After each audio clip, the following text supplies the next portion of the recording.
morning, everyone. We have made it to week 8. Congratulations. We're hanging in there, doing well.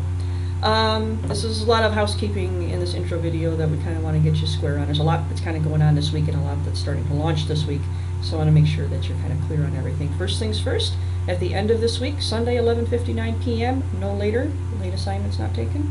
Okay, not kidding about that. Your second paper is due submitted by Sunday night, and that's the mythic retelling of your favorite myth that you were talking about in your first paper, in the storytelling paper. So that will be due at the end of this week on Sunday night. Looking forward to those.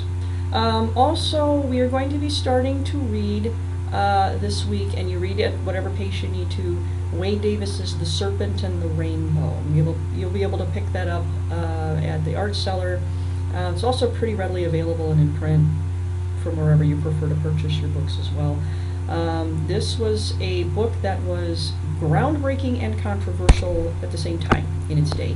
Wade Davis was a young anthropology grad student in the late 1970s, early 1980s, and was sent to Haiti to study ethnobotany, particularly the ethnobotany around the lore of zombies in Haiti. There was a lot of lore that had gone around the African diaspora community and the Haitian community that zombies, people that were no longer in charge of themselves, were peopling the countryside in Haiti, and that somehow word had gotten out that these were herbally and kind of drug-induced states. It was a lot of myth wrapped up in the culture of Haiti at this time. But it was interesting enough that Wade Davis's advisor said, why don't you go to Haiti and see if this indeed is a herbal or a medicinal concoction that we're talking about here. Maybe there's promise for medicine, for us. So that's what Wade Davis went to go do, was to find out what exactly the zombie business was, if there was anything to it, but also really got to understand and crack through a lot of the misunderstanding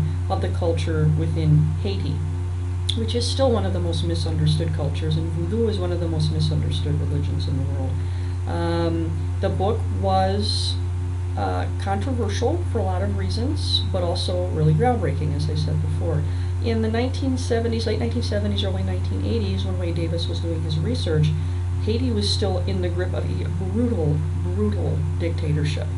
And a lot of the reflection of the culture at the time in Haiti was essentially trying to survive under a brutal dictatorship. A lot has changed since then, and a lot is different in Haiti now. But there was a lot that needed to be demythologized about the real people of Haiti and the real culture of Haiti and their history. So it's myth upon myth upon myth upon myth that you'll be unraveling, and you'll also be looking at how Wade Davis himself kind of puts the story together. Like I said, for a lot of reasons it was controversial because of how he told the story. He's a top-notch anthropologist, but kind of also made a kind of sexy book. And one little bit of warning too, please read the book. There is a movie that was made based on Wade Davis's book. Do not watch it for this class. I'm going to really dissuade you from doing it. For the main reason being was that Wade Davis said it's the biggest regret that he ever had was to sell the rights to his book to Hollywood. By the time Hollywood got a hold of it, they had given it to Wes Craven, and they turned it into a really lousy, crappy horror flick. Okay, first off, the movie stinks. Don't even bother with it. But the second part of it is Wade Davis spent years, decades, apologizing to his friends in Haiti and to Haitian studies colleagues of his and other anthropologists for how his book was turned into a terrible racist horror flick. He's still living that down. It's something that he's regretted very much, but when you're a starving grad student, money's pretty good. So ethics and artistry, again, we'll be talking about that too. So do not bother with the movie. It will not help. It will not clear things up. It will not help you understand the book better. You got to put your eyes on the book and apply those tools that we've been learning in this class. But also, the movie just stinks. It just don't bother with it. So don't watch the movie. Enjoy and really rip apart the book. Have fun with that. And if the course of reading the book things get a little bit complex and you need to fire me questions while you're reading it, that's fine. The book needs to be read in its entirety by week 12. That's the unit we're going to be talking about Haiti and zombies and that sort of thing. So read it at the pace that you need to, but make sure that you have completed reading it by the time we start class in week 12. Okay? The other thing that you have to keep in mind for week 12 is that you will have your third assignment due. And I'm giving you a good 4 weeks to do this. I'm giving you the heads up now because you're going to need some time to do this, because you're going to be attending a ritual. And you are going to be an ethnographer, and you're going to describe and analyze and talk about the ritual that you attend. Now, I think you're finding out by now that a ritual, as long as it's a meaningful action, can kind of be anything. So your ritual could be something formal. Maybe you have the opportunity to attend a wedding or a service or something like that this semester. That's perfectly fine. But I think you're also finding out that getting together to play with your friends, going to see a show, engaging in pretty much any meaningful activity with people is a ritual of some kind. So give some thought to that and attend something, and then you'll be doing the work of participating in it, but then also in your paper you're going to be an ethnographer, an anthropologist, and you're going to describe it in as much detail as you can. And the details about the assignment are where you scroll down here in the unit. So if you need clarification on that, of course I'm available for questions and that sort of thing. But basically you're going to go, you're going to participate, you're going to watch, you're going to take notes, and you're going to submit a little bit of ethnography about ritual. I think you'll enjoy that a lot as well. Okay.